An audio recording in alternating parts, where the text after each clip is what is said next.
Muy buenas noches, amigos. Nos toca la lectura 2533 de marzo 25 de 1929. Cómo la creación corre con una carrera vertiginosa hacia su creador. Quien vive en el querer divino es inseparable de él, orden que Jesús ha tenido al manifestar las verdades sobre la divina voluntad. Renovación de la creación. Importancia de las verdades. Mi abandono en el fiat divino continúa. Sentía la pequeñez de mi pobre alma en medio de todas las cosas creadas, y yo, como si tuviese mi movimiento, mi carrera continua en toda la creación, me siento inseparable de ella. Mi voluntad y la de ella es una sola, la cual es la sola y única voluntad divina. Por eso, siendo una sola la voluntad de todos, hacemos una sola cosa, y todos corremos como a nuestro primer centro, a nuestro Creador, para decirle: tu amor nos ha puesto fuera, y tu mismo amor nos llama nuevamente adentro de ti, con una carrera vertiginosa para decirte: te amamos, para alabar tu amor inextinguible e interminable. De modo que, saliendo fuera nuevamente de su centro, para continuar nuestra carrera que jamás se detiene, no hacemos otra cosa que entrar y salir de su seno divino para formar nuestro giro de amor, nuestra carrera amorosa a nuestro Creador. Entonces, mientras corría con toda la creación para formar mi carrera de amor a la majestad divina, mi siempre amable Jesús, saliendo de mi interior, me ha dicho: esta aquí nos da una clave muy importante, como la voluntad que rige a toda la creación, y la voluntad de la criatura es la misma voluntad que es la voluntad divina. Por lo tanto, tanto la creación como la criatura forman una sola cosa. ¿Cómo es que forman una sola cosa? Porque es una sola la voluntad que las rige a las dos. Así podemos entender el que Jesús y la criatura tienen que llegar a formar una sola cosa, porque Jesús tiene el designio de formar una sola cosa con la criatura. Esto nos lo dice el Catecismo de la Iglesia Católica en el 521. Y esa sola cosa es: compartiendo la misma voluntad, compartimos los mismos atributos, los mismos dones, la misma santidad, la misma infinitud, la misma pureza, todo lo que Él contiene. Y aparte, contenemos los mismos atributos y las mismas obras. Y eso es lo que nos vuelve una sola cosa con Él. Maravilloso, ¿no creen? Y así entendemos ya también que formamos una sola cosa con Él, con la creación y con todo aquello que la voluntad divina contiene. Y Jesús le dice: hija mía, quien vive en mi querer divino está vinculada con toda la creación. Ni ella puede estar sin esta afortunada criatura, ni la criatura se puede desvincular de las cosas creadas, porque siendo la voluntad de una la de la otra, la cual es mi divina voluntad, forman un solo cuerpo, como tantos miembros inseparables entre ellos. Otra, ¿cómo diríamos? Otra verdad maravillosa: forman un solo cuerpo. ¿Por qué? Porque somos como miembros de la divina voluntad. La divina voluntad actúa en ellos y la divina voluntad ahora actúa en nosotros. Por lo tanto, somos parte de esa divina voluntad, ella nos mueve y desarrollamos las acciones de ella desarrolla sus acciones a través de nosotros, pero al mismo tiempo desarrolla sus acciones a través de la creación, de cada cosa creada. Por lo tanto, somos, como dice aquí Jesús, miembros de un solo cuerpo, ¿sí? Y somos inseparables de esta divina voluntad. Así que podríamos decir que también la creación es parte de nuestro cuerpo.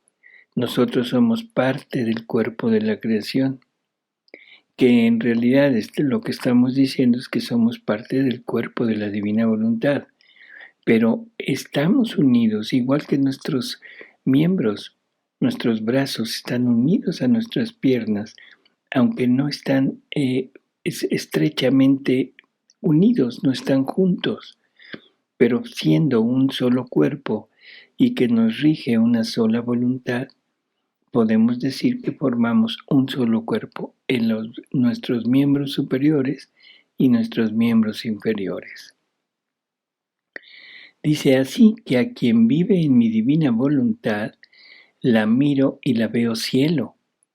Vuelvo a mirarla y la veo sol. Mis miradas, raptadas por tanta belleza, se fijan más y la encuentran mar.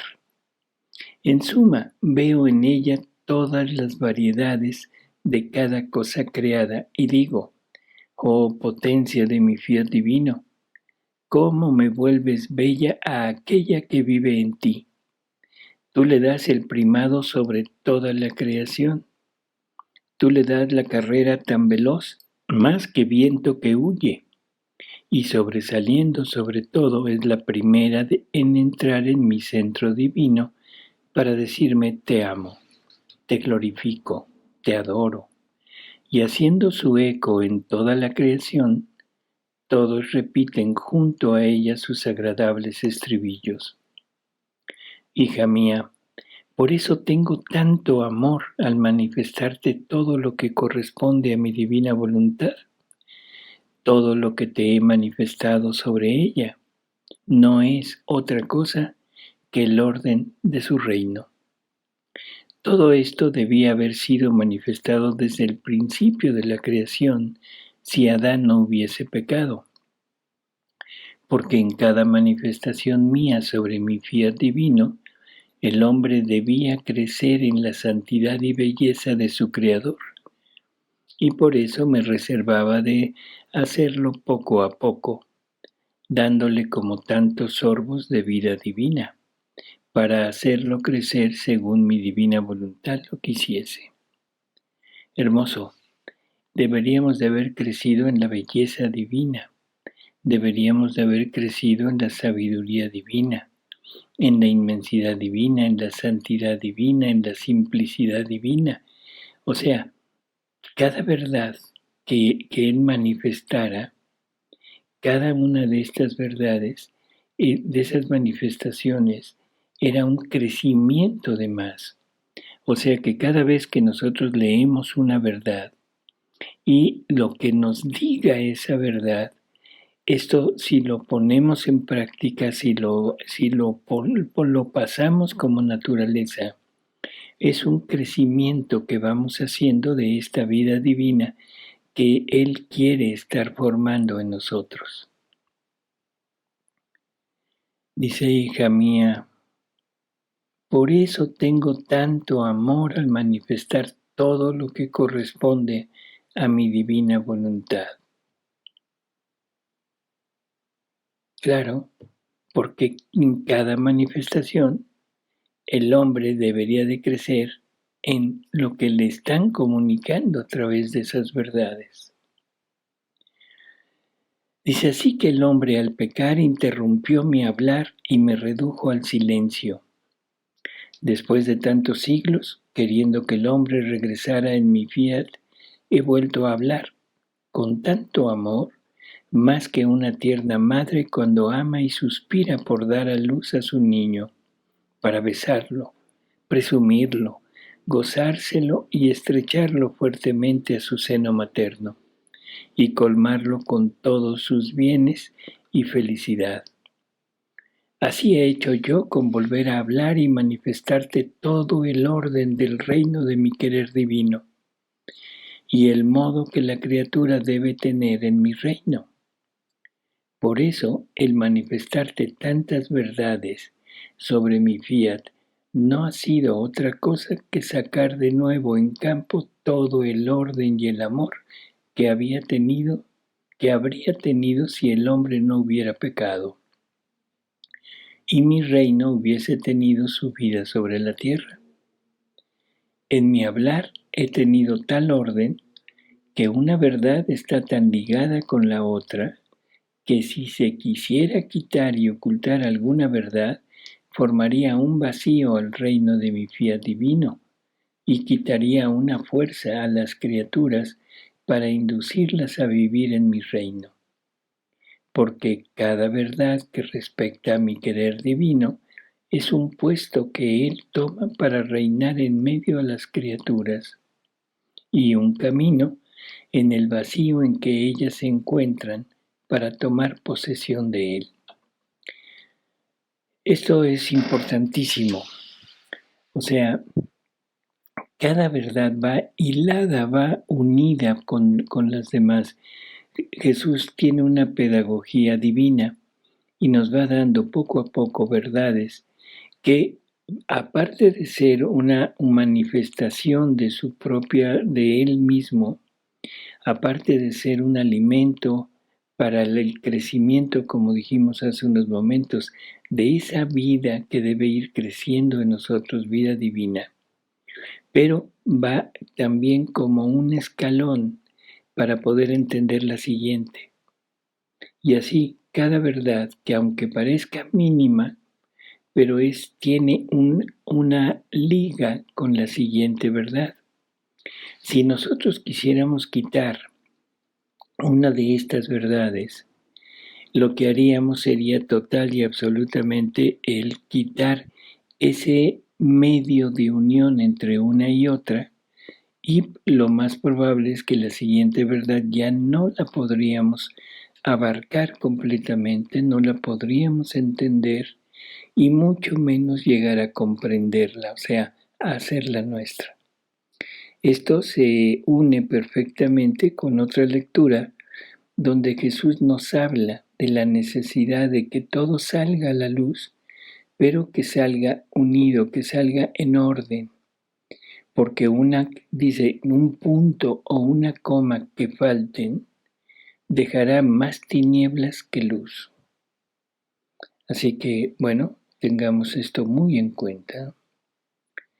Dice, por eso, todas las verdades que te he dicho tienen tanta conexión entre ellas, que quitando algunas se vería en ese punto como un cielo sin estrellas, o un espacio sin sol, o bien una tierra sin flores, porque en todas estas verdades que te he dicho está la renovación de toda la creación, y en cada verdad mi fiat más que sol quiere salir de nuevo en campo, como salió en la creación, y tomando su campo de acción con su luz quiere eclipsar todos los males de las criaturas, y extendiendo su velo de luz sobre todos, les quiere dar tanta gracia de darles su mano creadora para hacerlos entrar de nuevo en el seno de su querer divino.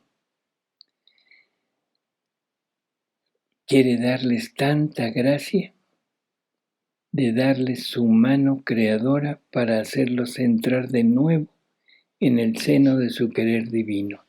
Es como una recreación nuestra, una recreación que quiere hacer para ponernos nuevamente en el punto de origen. Maravilloso, ¿no? Total y absolutamente maravilloso.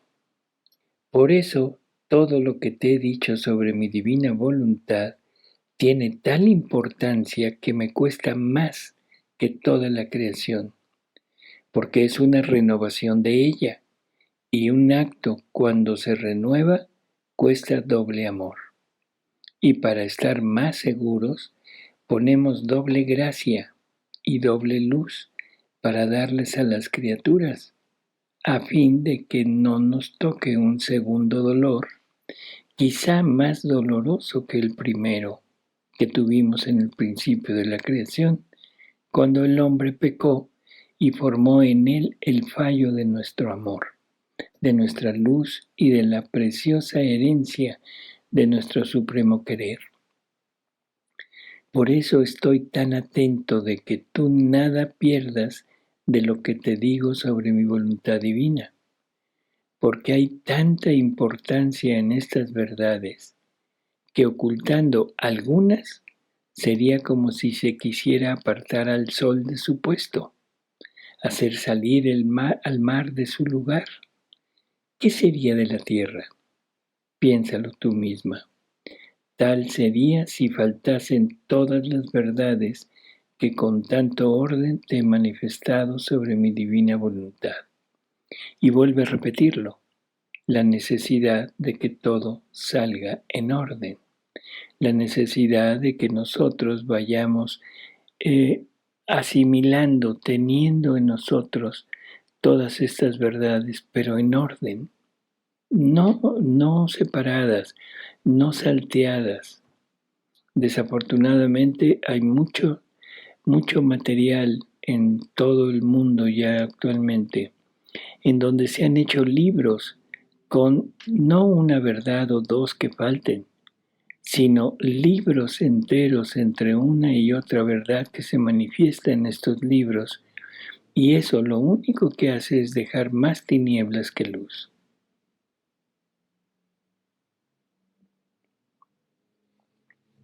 (2534) Marzo 31 de 1929.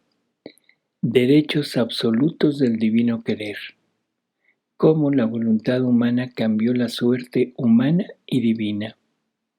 Si el hombre no hubiera pecado, Jesús hubiera venido a la tierra glorioso y con el cetro de mando.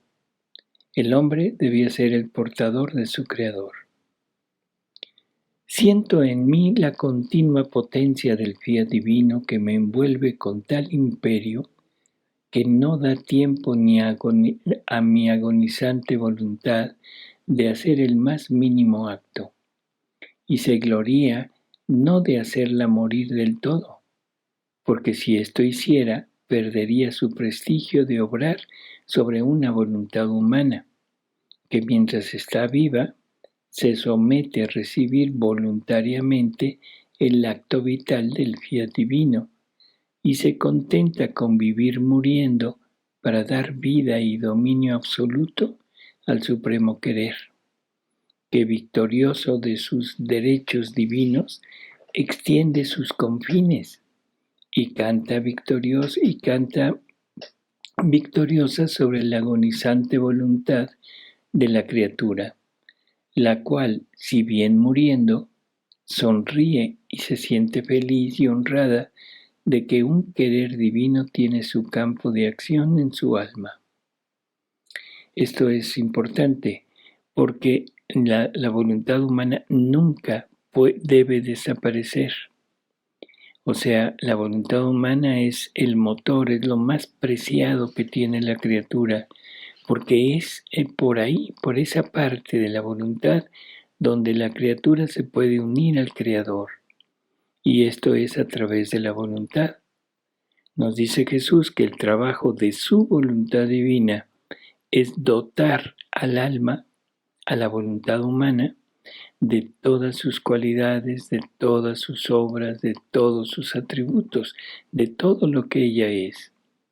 Y el trabajo de la voluntad humana es desprenderse de todo lo propio, de todo lo que ha hecho separado de Dios, para recibir todo este tesoro, toda esta herencia enorme que la divinidad nos quiere dar, para que ahora en la voluntad humana actúe, pero actúe con lo divino y en compañía de la voluntad divina. Este es el punto preciso.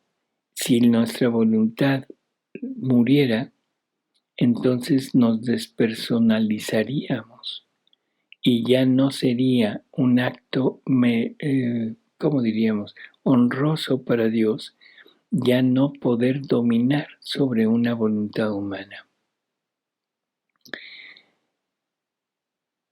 Y entonces Jesús le va a decir: pequeña hija de mi querer, tú debes saber que son derechos absolutos de mi fiat divino el tener el primado sobre cada uno de los actos de la criatura.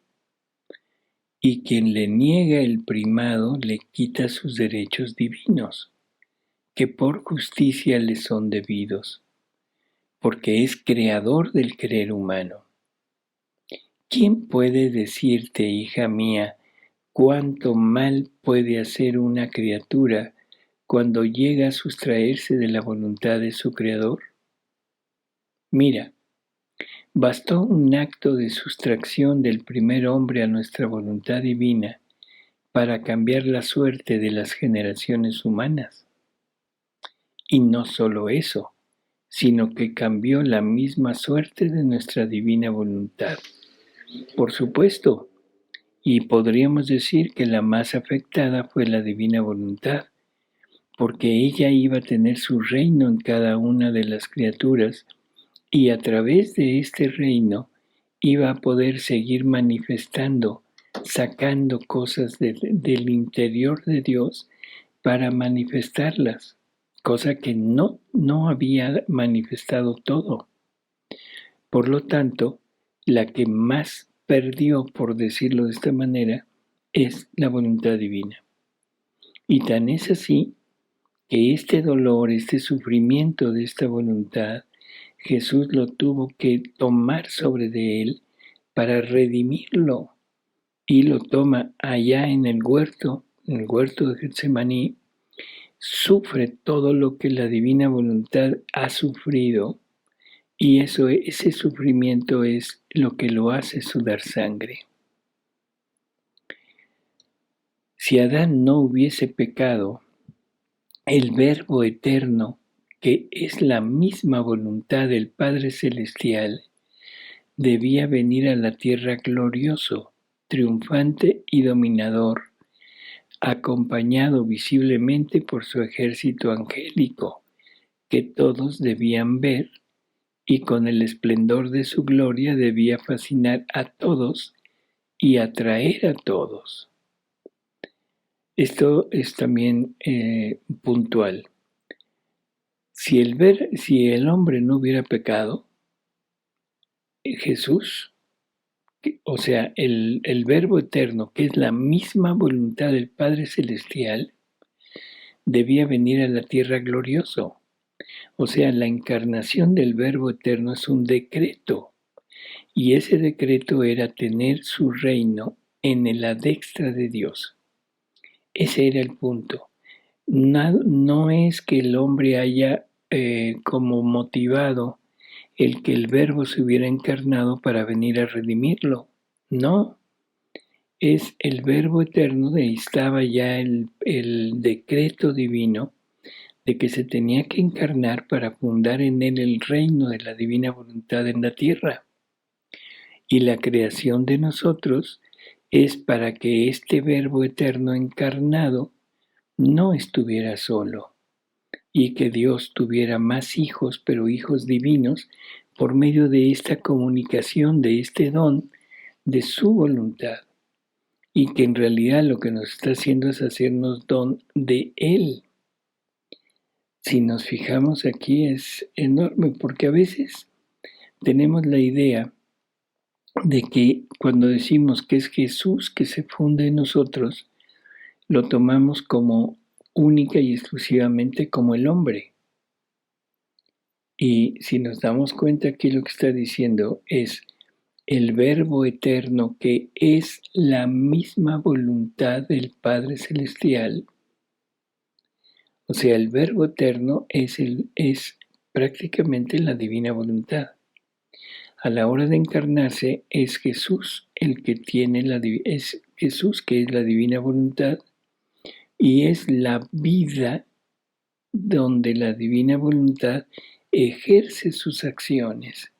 Y por eso es que nos podemos tenerlo en nosotros, fundido en nosotros, al mismo tiempo que tenemos al Verbo eterno, al fiat divino, y tenemos a la divina voluntad. Entonces debía venir glorioso, triunfante y dominador. ¿Sí?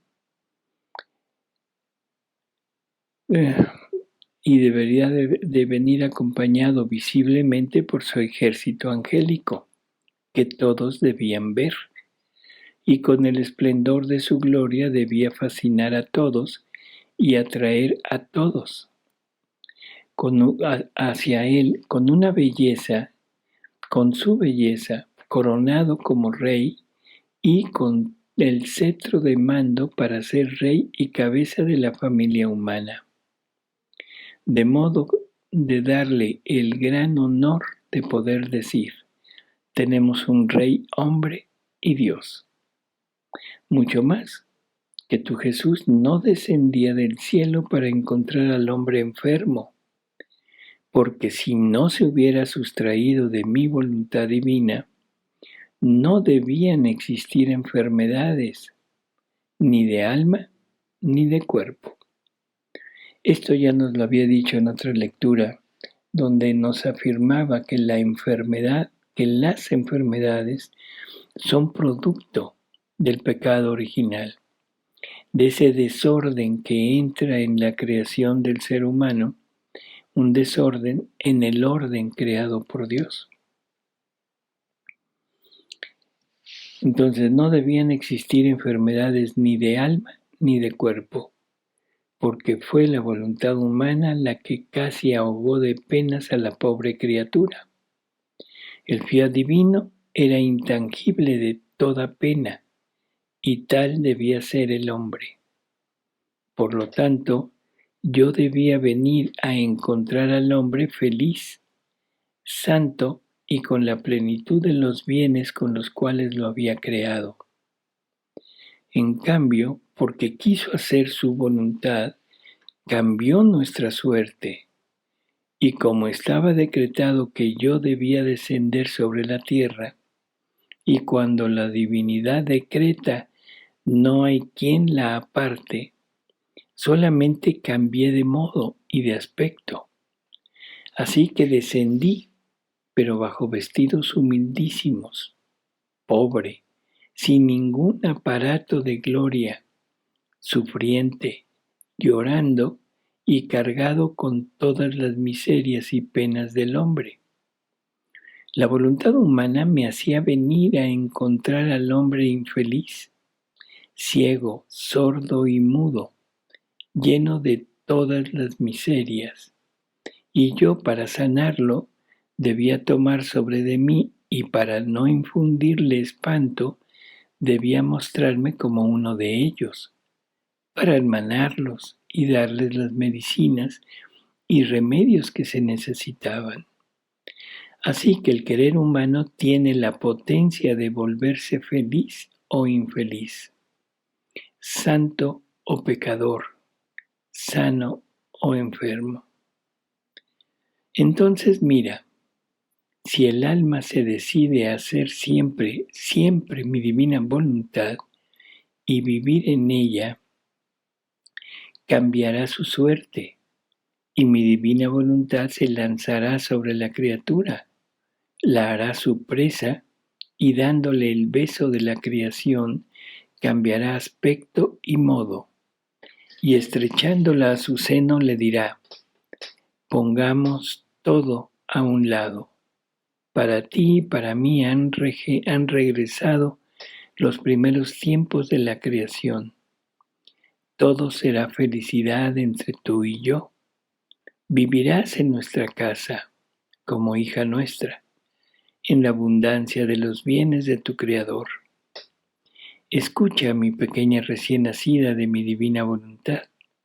Si el hombre no hubiera pecado, no se hubiese sustraído de mi divina voluntad, yo habría venido a la tierra, pero ¿sabes cómo?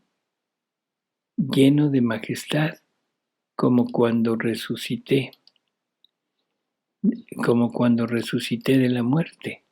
que si bien tenía mi humanidad similar al hombre, unida al Verbo eterno, pero con qué diversidad mi humanidad resucitada era glorificada, vestida de luz, no sujeta ni a sufrir ni a morir. Era el divino triunfador.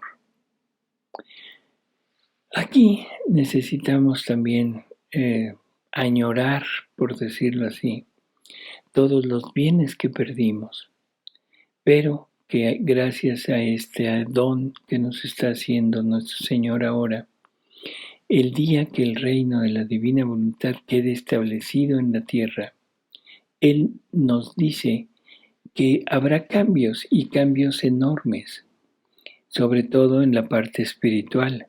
O sea, ya no más vida humana, sino vida divina.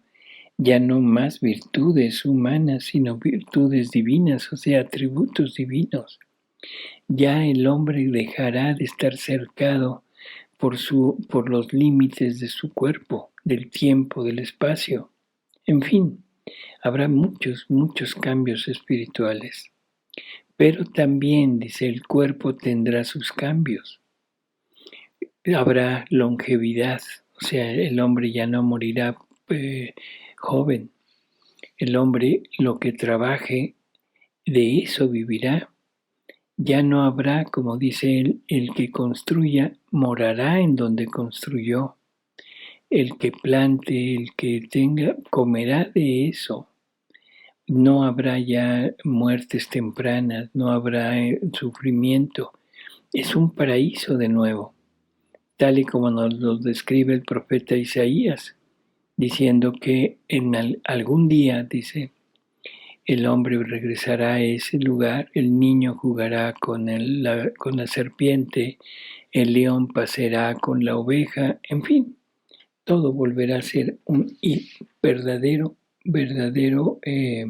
paraíso en donde todo será paz, tranquilidad. Dice, en cambio, mi humanidad antes de morir estaba sujeta, si bien voluntariamente, a todas las penas. Es más, fui el hombre de los dolores, y como el hombre tenía aún los ojos ofuscados por el querer humano, y por eso aún enfermo, pocos fueron los que me vieron resucitados, lo que sirvió para confirmar mi resurrección. Después subí al cielo para dar tiempo al hombre de tomar los remedios y las medicinas a fin de que curase y se dispusiese a conocer mi divina voluntad para vivir no de la suya, sino de la mía. Y así podré hacerme ver lleno de majestad y de gloria en medio a los hijos de mi reino. Por eso mi resurrección es la confirmación del fiat voluntas tua como in cielo così in terra. Después de un largo dolor sufrido por mi divina voluntad por tantos siglos, por no tener su reino sobre la tierra, su absoluto dominio, era justo que mi humanidad pusiera a salvo sus derechos y realizase mi y su finalidad primaria, la de formar su reino en medio de las criaturas. Así que esta era la finalidad de la encarnación del Verbo, la finalidad de la creación, la finalidad de la creación de nosotros, la finalidad de dotarnos con la vida divina y la voluntad divina, el reino de Dios en la tierra. Dice, además de esto, tú debes saber para confirmarte mayormente cómo la voluntad humana cambió su suerte y la de la divina voluntad con relación a él. En toda la historia del mundo solo dos han vivido de voluntad divina sin jamás hacer la suya, y fuimos la soberana reina y yo. Esta es otra verdad absoluta lo que nos está diciendo. O sea, hay muchas controversias en cuanto a esto, que cómo es posible que Dios hubiera esperado tanto tiempo para dar su reino, que cómo es posible que habiendo habido tantos santos nadie hubiera vivido de voluntad divina. En fin, tantas cosas que se dicen. Y sin embargo aquí nos lo está afirmando de una manera muy categórica. Dice, en toda la historia del mundo, solo 2 han vivido de voluntad divina, sin jamás hacer la suya. Y fuimos la soberana reina y yo. Y la distancia, la diversidad entre nosotros y las otras criaturas es infinita. Claro, por muy santos que hayan sido todos los santos que ha habido en la historia de la Iglesia, o sea, ninguno puede ni siquiera mínimamente compararse con Jesús, compararse con María. La distancia es, como dice Jesús, infinita, porque unos son voluntad humana, santidad de voluntad humana finita, pequeña, y otros son ellos dos, pues santidad de voluntad divina, santidad divina. Dice tanto que ni siquiera nuestros cuerpos quedaron sobre la tierra. Habían servido como morada al fiat divino y Él se sentía inseparable de nuestros cuerpos y por eso los reclamó y con su fuerza imperante raptó nuestros cuerpos junto con nuestras almas en su patria celestial. ¿Y por qué todo esto? Toda la razón está en que jamás nuestra voluntad humana tuvo un acto de vida, sino que todo el dominio y el campo de acción fueron sólo de mi divina voluntad. Su potencia es infinita, su amor es insuperable. Hay otra lectura en donde afirma que en el cielo solamente hay dos personas en cuerpo y alma, Él y la Santísima Virgen. Ningún otro. Y esto hay que tenerlo como una verdad que nos va a aclarar muchísimas cosas sobre toda la revelación en el Antiguo Testamento. En fin, eso lo comentamos después. Dice, después de esto ha hecho silencio y yo sentía que nadaba en el mar del fiat y oh, cuántas cosas comprendía. Y mi dulce Jesús ha agregado, hija mía, con no hacer mi divina voluntad, la criatura pone en desorden el orden que tuvo la divina majestad en la creación. Se deshonra a sí misma, desciende en lo bajo, se pone a distancia con su Creador, pierde el principio, el medio y el fin de aquella vida divina que con tanto amor le fue infundida en el acto de ser creada. Nosotros amábamos tanto a este hombre que poníamos en él como principio de vida a nuestra divina voluntad. Queríamos sentirnos raptar por él, queríamos sentir en él nuestra fuerza, nuestra potencia, nuestra felicidad, nuestro mismo eco continuo. ¿Y quién más podía hacernos sentir y ver todo esto, sino nuestra divina voluntad bilocada en él? Queríamos ver en el hombre al portador de su Creador, el cual debía volverlo feliz en el tiempo y en la eternidad. Por eso, al no hacer nuestra divina voluntad, sentimos a lo vivo el gran dolor de nuestra obra desordenada, nuestro eco apagado, nuestra fuerza raptora que debía raptarnos para darle nuevas sorpresas de felicidad, se convirtió en debilidad. En suma, se trastornó. He aquí por qué no podemos tolerar tal desorden en nuestra obra, y si tanto he dicho sobre mi fiat divino, es propiamente esta la finalidad, que queremos poner al hombre en el orden, a fin de que regrese sobre los primeros pasos de su creación y corriendo en él el humor vital de nuestro querer, forme de nuevo a nuestro portador, nuestra morada sobre la tierra, su y nuestra felicidad. Hasta la próxima, amigos.